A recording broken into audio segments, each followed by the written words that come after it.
So let me start by sharing my screen and presenting my architecture. So I think my screen is visible now. So my architecture is as follows. So the users are actually accessing my app through CloudFront, which is the content delivery network for Amazon. And if it's already cached, if the requested resource is already present in the edge location, they get it back. Else, it's actually been forwarded to my Elastic Load Balancer, which is the first step in my application. So it's been forwarded through the internet gateway. So my entire application has actually been hosted on my own custom VPC that I built, which has which is span across two availability zones. So I have a multi-AZ deployment. So 4 subnets in total, 2 public, 2 private. So this is my subnets, and we are at this stage now. So depending on the traffic, my ELB directs my request to the available front-end resource. So let's take an example that in this case, we are being forwarded to AZ1. So that's availability zone 1. So my request reaches my front-end EC2, which has auto scaling enabled. So now over here, my EC2 can actually access my backend. So it will go from here and it will access my backend server, and all of the resources actually been satisfied here. It's been sent back, and that's how the app is actually working. But for my backend, I also need internet access because one of the main components in my application, that's the database, is actually an external resource because I didn't have Amazon Document DB access due to Learner Lab, so I still had to use Mongo Atlas. So for that, I have a NAT gateway set. So my NAT gateway is only there in one of the availability zones because I don't require 2 NAT gateways. One is solving my purpose and it's saving cost as well. So my NAT gateway is in my AZ2, and let's see what happens when a user is trying to log in. So the login is sent here on my front end, and I'm getting it like my, so it sends back to my private subnet, and it's trying to get the username and password to compare it. So my backend server actually sends it to the NAT gateway, and from the NAT gateway, it accesses the internet gateway. It goes to Mongo Atlas. It gets my data back. It enters through the NAT gateway, and I get my data, and it shows the user on the front end. So that's the entire application, how it's working with the NAT gateway. So again, small details: 2 availability zones, 1 NAT gateway, 1 elastic load balancer in a private VPC with 2 with 2 availability zones and 4 subnets. So that's my entire application. I am also included analytics pipeline. So how my analytics is actually working is for all the 4 instances that has been presented in this diagram, I have put my Nginx. So Nginx is my server for all my instances.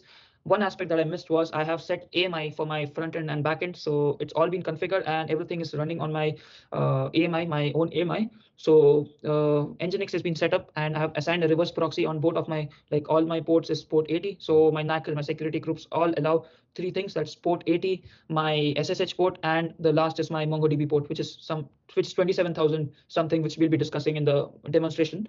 So how my analytics is actually working is, since I didn't have CloudWatch access, so I have used the Nginx logs, and Nginx stores 2 logs in a location, that's access.log and error.log. Both of these logs, I have designed a bash script using AWS CLI. It just syncs it with the S3, and this is done through the VPC endpoint because I wanted to ensure that it's secure. It's using the AWS infrastructure.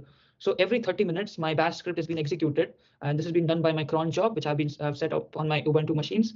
So it's dumping this in a S3 bucket, and this actually triggers my Lambda. The Lambda is where the analytics pipeline is actually doing all the data cleaning, data processing. It's storing it into a JSON. For some data, it's actually storing it and it's making a graph as well. I've used Lambda layers for Matplotlib. I've used Python for visualization. And once the data is actually clean and everything, it's actually dumping it to the analytics bucket. And from here, it can be viewed. We'll be seeing the image, the graph image, and the JSON logs that's been generated. I also have my CloudFormation resources bucket, but that's just for my provision. So this is my entire architecture, and this is my analytics pipeline. So let me just go quickly through the services that I've used. For compute, I've used EC2 and Lambda. For storage, S3. For content delivery, I've used CloudFront. For networking, it's VPC. For security, it's security groups. I've configured them. I've configured my own NACL groups for both all 4 subnets. Then I've used analytics. I've created my own analytics pipeline using S3 and Lambda. And I'm also doing management and governance because I'm generating logs, which will help in management and governance through IAC. But I'm just using these 5 categories. So let me just show you a quick demonstration of my application now. So let me just open up Chrome. So before the demonstration, let me just show you all of my compute resources. So I have around now I have 4 of my resources running. So 4 EC2s, then I have 3 elastic IPs. So this is one thing I forgot to mention: elastic IPs for my NAT gateway, elastic IPs for my 2 public instances, like the front end instances, because I didn't want them to change because my ELB is actually tagged to that IP address. So I used elastic IP address. Then I have my load balance, the load balancer, which we just talked about, the elastic load balancers, snapshots, my AMIs. I have my auto scaling groups for my front end and the back end instances. Yes, so that's all of my resources. So moving to this, these are my AMI images that I have used. Nginx, everything set up. I've used PM2 for efficient deployment. I've enabled 3-state security, which I'll be talking about in the last section. This is my elastic IPs. This is my load balancer. And moving on to the last compute resource, that's my Lambda. This is my Lambda. So this is where the analytics is actually happening, all cleaning. Okay, and this is my buckets, which we'll be seeing a demonstration shortly. This is my VPC. My VPC is main term VPC. VPC is the custom VPC for my term project. These are the subnets that I'm using. So as discussed, 4 subnets span across 2 availability zones. My inbound rules, these are my NACL rules. Just a quick glance. I've enabled port 80 because my app is taking port 80, and custom traffic. This is the Mongo port that I was talking about. MongoDB mlab is actually communicating through that port, so I've enabled that. Then I am having my SSH. Similarly, I have my backend as well. So that's my backend, and source for all of these would be my front end instance. So I have set. In total, I've defined around 4 NACLs because of this. The source is different for each availability zone. So that's my NACL. And this is my security, one of my security groups for my load balancer, which only accepts port 80 because HTTP traffic. And this is how everything is set up. And the first entry point to my application is CloudFront. So let me just show you a quick demonstration through CloudFront. Let me close that, new tab, and my app through CloudFront. And let me log in, admin. This is a user I've just created.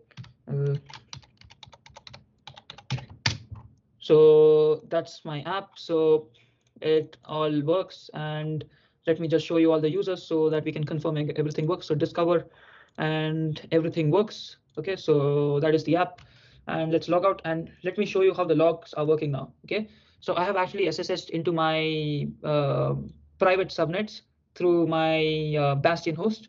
So let me just show you where am I. So I'm on my backend, as you can see, and this is my cron job.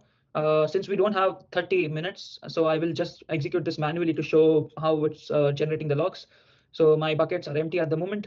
Okay, so buckets are empty at the moment. So let me just execute that.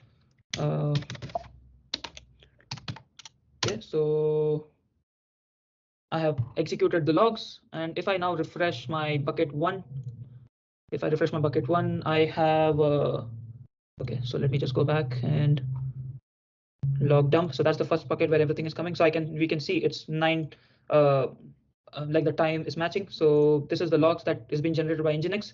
It's a very raw log, so we won't open that now. But now let us look at the logs that's like the final clean data that's been generated. So this is what's been generated, 1906 again. So the JSON and the request plot. Let me just download this so that we can see it. Let me open it individually.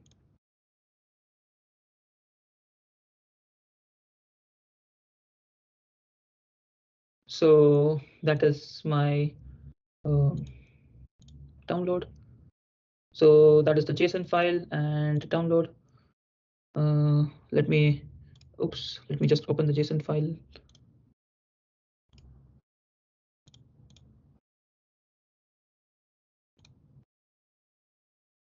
Okay, so this is the graph that is being generated, the number of requests and the number of post requests.